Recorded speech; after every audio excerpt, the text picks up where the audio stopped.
Marcus received the calendar invite on a Thursday afternoon. Budget planning session. Finance conference room.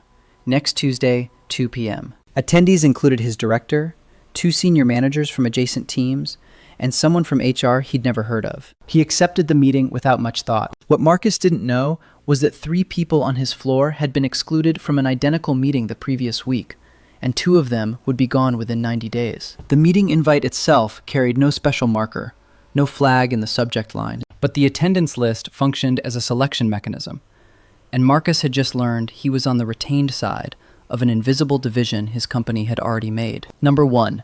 The resource allocation meeting. Companies don't announce layoffs before they execute them, but they do prepare for them. That preparation creates information asymmetry, and the asymmetry shows up in meeting invitations before it shows up in termination conversations. When an organization decides to reduce headcount, it simultaneously decides who to keep. The keep decision happens first, structurally. You cannot determine who to eliminate until you've identified who must remain to maintain operational continuity. This creates a window, typically between 4 and 8 weeks, where certain employees are being included in forward-looking planning conversations, while others are being quietly excluded from them. The budget planning meeting Marcus attended was one of these conversations. The agenda covered Q2 resource allocation, project prioritization for the next fiscal year, and capacity planning for a product launch scheduled 7 months out. Nobody in that room was scheduled for elimination.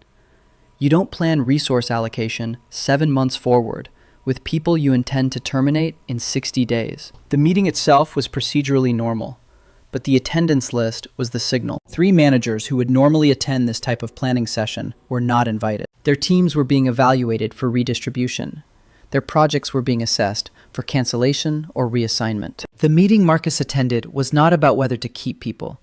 It was about how to operate after the reduction, which meant everyone in the room had already cleared the retention threshold. Number 2, the visibility credibility gap. The exclusion from forward planning meetings operates on a specific timeline. Organizations typically begin reduction planning between 45 and 90 days before announcement. The planning phase requires identifying critical roles, essential projects, and personnel whose departure would create operational risk. This assessment happens in closed sessions that involve finance, HR, and senior management. The people being evaluated are not in these rooms. Once the retention list is determined, a second phase begins. The organization needs to plan how it will function post-reduction, which means the retained employees must be involved in capacity planning, budget allocation, and project continuity discussions. This is where the signal emerges. If you are being included in meetings that reference timelines beyond the typical severance window, you have been classified as retained. If you are being excluded from meetings you would normally attend,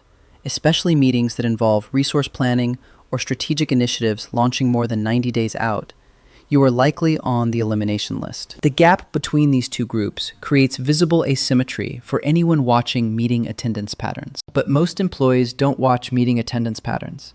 They see their own calendar, not the absence of invitations that should have arrived. Sarah, who sat 2 desks from Marcus, had not been invited to the budget planning session. She had not been invited to the Q2 strategy discussion the previous week. She had attended these meetings for the past 2 years, and their absence from her calendar should have registered as a signal. It didn't, because exclusion is harder to notice than inclusion. When the reduction was announced 6 weeks later, Sarah was surprised. Marcus was not. Number 3, the structural incentive behind the signal. The reason this signal exists is not because organizations want to telegraph their intentions. The signal exists because forward planning is operationally necessary and cannot be delayed until after the reduction is announced. If you are planning a product launch in 7 months and you intend to reduce headcount in 2 months, you must plan that launch with the team that will execute it, which means you must plan it with the post-reduction team. This creates unavoidable inclusion of retained employees in planning conversations that excluded employees cannot attend. The alternative would be to halt all forward planning until after the reduction, which would create a strategic gap and signal the reduction even more obviously through the absence of normal business operations. Organizations choose to continue planning because the cost of pausing exceeds the risk of information leakage through meeting invitations. The meeting invite becomes a structural byproduct of operational necessity. Companies also face a timing problem. HR and legal departments require documentation of the selection criteria used for reductions, especially in jurisdictions with employment protection laws. This documentation must be completed before termination conversations occur, which means the selection must be finalized weeks in advance. During this window, the organization knows who is leaving, but cannot announce it without risking legal exposure, flight of critical employees, or premature information reaching customers and partners. The forward planning meetings serve a dual function. They are genuinely necessary for operational continuity, and they provide a legitimate business justification for differential treatment of employees during the pre-announcement window. If questioned about why certain employees were excluded from planning meetings, the organization can point to shifting project ownership or team restructuring, rather than pending termination. Number 4, what the pattern reveals about employment. The meeting invitation signal reveals something broader about how employment actually operates. Your job security is not determined by your performance in isolation. It is determined by your position within operational dependencies and your cost relative to retained value. The budget planning meeting Marcus attended was not evaluating his individual performance. It was confirming that his role remained necessary in the post-reduction operational model, and that his compensation fell within acceptable parameters for retention. The organization had already determined he was cheaper to keep than to lose, accounting for severance cost, knowledge transfer time, and replacement hiring expense. This calculation happens in spreadsheets before it happens in conversations. The employees who were excluded had failed this calculation, but not necessarily because of performance deficiency. They may have been in cost centers targeted for reduction, or in roles that could be consolidated, or at compensation levels that made them expensive relative to market replacement cost. Sarah's exclusion from planning meetings was not a judgment of her capability.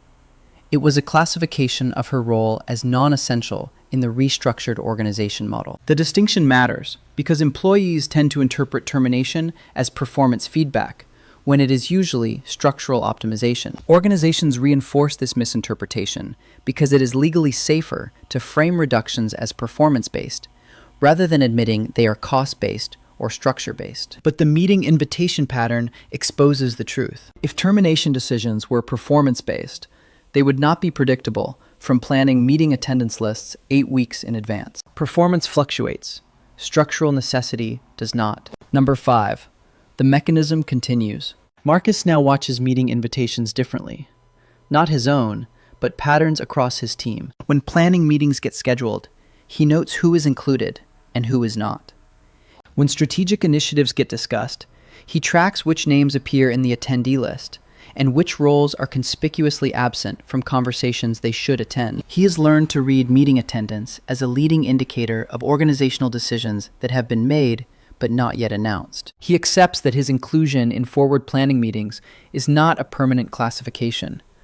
It is a snapshot of his current position in the operational model and cost structure. That position can change. The next round of planning meetings might exclude him. The signal works in both directions. For now, his calendar continues to populate with meetings that reference timelines extending beyond the severance window. Budget discussions for next fiscal year. Capacity planning for Q3 and Q4.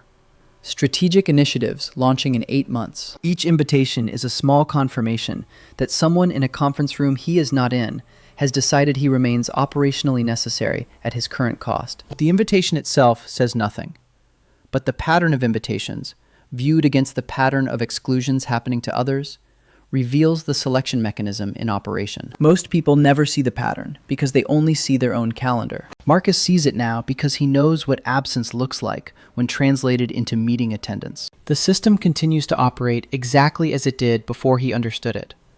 The only difference is that he can now see the selection happening in real time, meeting invitation by meeting invitation.